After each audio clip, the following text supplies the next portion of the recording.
The International Olympic Committee have been in Los Angeles this week to assess the city's credentials for hosting the 2024 Games. The other city in contention, Paris, will host delegates next week.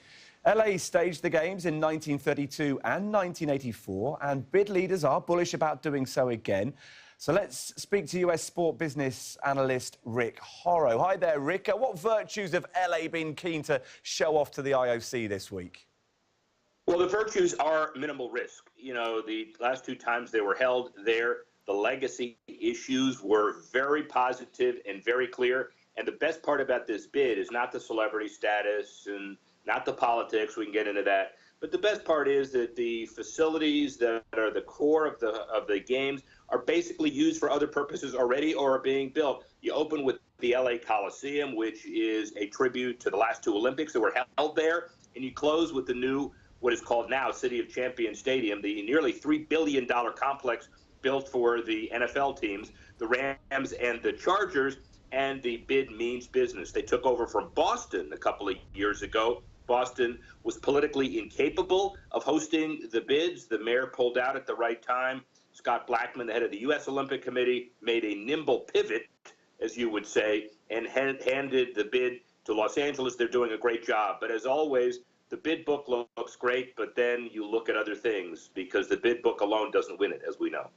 Yeah, you can understand, you know, infrastructure obviously being key in LA, but the home of Hollywood, I'm sure there was no shortage of razzmatazz as the IOC arrived in town either. Are you telling me that razzmatazz is what wins these bids? I find it extraordinarily disappointing that you would suggest that. But by the way, you happen to be correct, because razzmatazz is an important element of all of this. All of the glitterati, all of the stars turned out. You have people on the host committee in LA that include Magic Johnson. You also include some of the actors and actresses. And you never know when a International Olympic Committee bidder sees that it's maybe even, but liked a Sylvester Stallone movie, or liked the way Magic Johnson made a free throw in 1997. So you cover all your bases. You kind of assume the bid isn't decided on that, but we know better.